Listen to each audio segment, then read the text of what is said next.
여러분들, 오늘은 벨리포르티스라는 책을 한번 살펴볼 건데요. 벨리포르티스는 15세기 초반 신성 로마 제국의 의사였던 콜라드 퀴저가 저술한 군사 전문 서적입니다. 의사가 무슨 군사 기술을 안다고 책을 썼냐 싶겠지만, 콜라드 퀴저는 니코폴리스 전투에서도 군의관으로 참전했었던 아주 경험 많은 밀덕이었습니다. 콜라드 퀴저는 뛰어난 덕력을 바탕으로 꽤나 설득력 있는 기계 장치들을 고안한 덕분에 현재는 콜라드 퀴저를 공학자로 보기도 합니다. 그런데 콜라드 퀴저는 점성술과 마법에도 심취했던 사람이었는데요. 13세기 중세의학에서는 별자리 사주 등을 이용해서 환자의 질환을 파악하기도 했기 때문에 의학을 공부한 사람들은 대부분 일반적으로 점성술에 능통했습니다. 그래서 점성술은 별 특이한 게 아닌데 마법에 심취했다는 건 좀 특이하긴 합니다. 이 시기에 마법이라는 게 굉장히 위험했을 텐데 말이죠. 아무튼 이러한 콜라드 퀴저의 특이한 성향 덕분에 그의 책 벨리포르티스는 저와 같은 일반인이 이해하기에는 상당히 어려움이 많습니다. 이는 사실 저뿐만 아니라 당시에 이 책을 필사했던 필사가들 또한 벨리포르티스를 완벽하게 이해하진 못했는데요. 필사가 거듭되면서 계속 모양이 바뀌는 장비들이 너무나도 많거든요. 사실 그도 그럴 수밖에 없는 게, 벨리포르티스는 4세기 군사 전문가 베게티우스의 군사학 논고와 1세기의 고전 프론티누스의 전략론 등을 참고해서 만든 책입니다. 그러니까 벨리포르티스가 쓰여질 시기만 해도 이미 1000년 전의 고전을 바탕으로 쓴 책이라는 것이죠. 그러니 콜라드 퀴저도 이 고전에 언급되어 있었던 기계 장치들을 완벽하게 이해하지 못했던 것 같습니다. 왜냐하면 그의 설명은 마치 수려한 시 한 편을 읽는 것과 같습니다. 굉장히 추상적인 문구로 기계 장치들을 설명하죠. 거기다 치사하게 복잡한 기구는 작동 원리에 대해서 언급조차 안 하는 경우도 많습니다. 그리고 몇몇 기구들은 설명 자체가 아예 없어요. 물론 디테일하게 설명한 기계들도 있긴 한데 이게 너무 드문드문이라서 읽기 굉장히 불편합니다. 때문에 19세기 후반의 학자들은 이 콜라드 퀴저가 정신질환을 앓고 있었지 않았을까라는 견해를 내놓기도 했어요. 그만큼 책이 난해하다는 것이죠. 그럼에도 불구하고 콜라드 퀴저가 완성한 이 책은 레오나르도 다빈치에게도 영향을 주었을 만큼 상당히 흥미로운 기계들이 많이 등장합니다. 그럼 이 신비한 책을 한번 보러 가도록 하죠.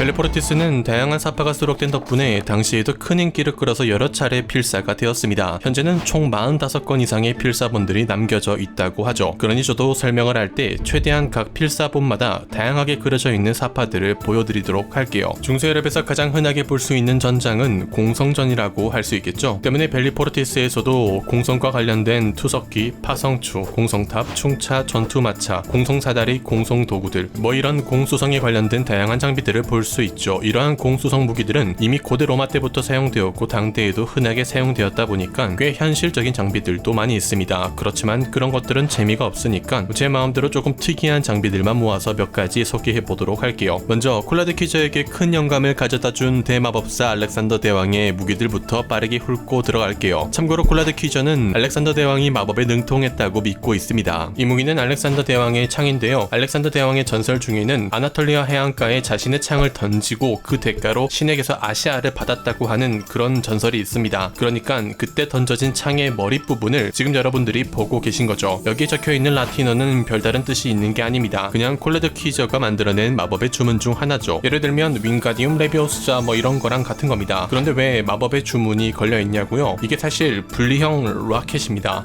예, 로켓, 미사일, 그걸 말하는 게 맞아요. 그러니까 이 아랫부분에 화약과 약간의 마법을 곁들여 넣으면 발사되는 그런 장치였던 거죠. 이건 알렉산더 대왕의 전차인데요. 우리가 알고 있는 전차와는 좀 많이 다르게 생겼죠. 저도 이게 어떻게 굴러가는지는 잘 모르겠고 어떤 방식으로 사용되었는지도 잘 모르겠습니다. 여러분들, 벨리포르티스에 나오는 장치들을 이해하려고 하지 마세요. 그냥 그렇구나 하고 넘기는 게 전두엽에 이롭습니다. 마찬가지로 후대의 필사가들 또한 이게 도통 이해가 안 되었는지 지 맘대로 그리고 설명도 따로 안 합니다. 그러니 저도 알 방법이 없죠. 지금 보고 있는 거대한 대가리는 악마의 얼굴이라고 불리는 공성 무기인데요. 대가리 양옆에는 날카로운 날붙이들이 달려있어서 적들을 양단할 수 있으며 혀와 코는 창끝과 같이 날카롭게 연마되어 있어서 적들을 찌르면서 앞으로 나아갈 수 있다고 합니다. 그런데 혹자는 이 무기를 충차의 일종으로 보기도 하고요. 다른 학자는 전차의 일종으로 보기도 합니다. 그런데 정작 텍스트에는 방패의 일종이라고 설명하고 이 무기는 포로스 왕이 즐겨 사용했다고 합니다. 물론 진실은 아무도 모르죠. 이건 마차입니다. 말 두 마리가 꽤 많은 중갑 보병을 태우고 하고 있네요. 바퀴에는 날붙이들을 붙여서 저지력과 살상력을 한층 강화했습니다. 이건 시소 형태의 공성탑이에요. 당연히 성벽을 오르기 위해서 고안된 장치였죠. 이건 확장이 가능한 공성탑인데요. 아랫부분에 스크류를 돌리면 탑승부의 높이가 높아지거나 확장이 되는 그런 메커니즘을 갖고 있어요. 막루처럼 쓸 수도 있고 공성탑으로도 활용할 수 있는 아주 훌륭한 기기 장치입니다. 그야 당연히 작동이 제대로 된다면 말이죠. 그리고 이건 건설용으로 고안된 크레인인 줄 알았는데 후대의 사파를 보니까 이것도 성벽을 오르기 위해서 고안된 장치였더라고요. 이건 흔하게 볼 수 있는 공성탑인데요. 특이한 점은 부교에 갈고리가 달려있죠. 아마도 견고하게 성벽을 붙잡기 위해서 고안된 장치였던 것 같습니다. 이런 갈고리형 공성 무기는 꽤 다양하게 많이 있는데요. 지금 보시는 것처럼 사다리형도 있죠. 그냥 사다리만 떼서 걸치면 안 되나 라고 생각하시는 분들도 계실 텐데 그것도 당연히 있습니다. 상당히 많아요. 아주 다양한 형태의 사다리들이 있어요. 특히 이건 좀 특이한데요. 성벽에 있는 수비병들을 끌어내리는 용도로 고안된 집게입니다. 여러분들 가제트 집게 기억나시죠? 그거랑 같은 겁니다. 이외에도 닫혀있는 도개교를 당기기 위해서 고안된 후크와 밧줄 또한 있습니다. 이건 로커라는 장비인데요. 이 장비는 성벽에 바짝 붙인 다음에 판때기를 성벽에 걸칩니다. 그럼 이 판때기가 지붕이 되잖아요. 그럼 그 밑은 안전해지니까 광부들이 밑으로 들어가서 성벽을 부숩니다. 진짜 그런 용도로 고안된 장비가 맞아요.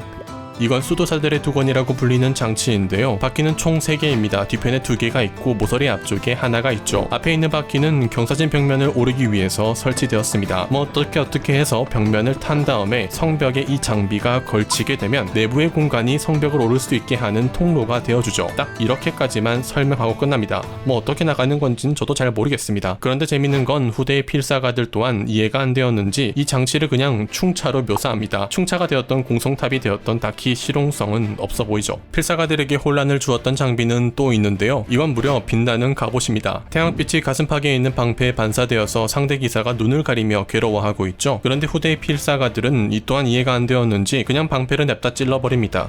이 걸어다니는 총들은 철로 만들어진 것은 아닙니다. 경화된 가죽들을 겹쳐서 만든 보호장구인데요. 경화된 가죽들을 여러 겹 겹치면 활과 3-4 공격 정도는 가볍게 막아낼 수 있다고 합니다. 그리고 오늘의 영상에 대미를 장식할 탱크입니다. 이 장비는 다른 장비들과는 다르게 비교적 자세한 설명이 들어있는데요. 이 장비는 먼저 2개의 차량을 만들어야 한다고 합니다. 하나는 그림에서 볼 수 있듯이 병사들이 탑승해서 핸드 캐논과 창을 조정하는 무장 차량이고 또 다른 하나는 이 무장 차량의 동력원이 되는 마차 부분입니다. 무장하지 않은 말들을 보호하기 위해서 마차의 외벽에는 판자를 세워서 벽을 만들어라고 지시하죠. 이 마차 부분의 재밌는 점은 말들이 차량을 끄는 방식이 아닌 미는 방식으로 움직이게끔 설계되어 있는데요. 이것도 정확히 설명합니다. 여기 첫 번째 바퀴 뒤에 움푹 파인 곳을 따라서 마차를 연결하라고 하죠. 그러니까 이렇게 연결하면 미는 구조가 됩니다. 그리고 크기에 따라서 바퀴가 최대 6개 이상 있어야 원활하게 굴러간다고 말합니다. 대충 이런 식으로 생긴 것 같은데 당연히 실용성은 없었을 겁니다. 이렇게 좁은 공간에서 이렇게 많은 핸드 캐논을 쐈다면 아마 안에 있는 병사들은 전부 질식했지 않았을까요? 물론 그보다 이 많은 무장과 병력을 이 차체에 올리는 것 자체가 불가능하겠죠. 역시나 필사가들이 이해가 안 되었는지 차량을 끄는 말을 차량 밑에 둬서 그리는 경우도 있었어요. 벨리포르티스는 4원소설을 바탕으로 쓴 책인데요. 주로 이런 공성 무기들은 대지에 해당합니다. 탱크의 핸드 캐논에서 볼 수 있듯이 콜라드 키저는 이 당시에 여러 캐논들을 고안했는데 이는 4원소설의 불에 해당합니다. 그러니까 남은 불, 물, 공기의 장치들은 다음 영상에서 다뤄보도록 하죠.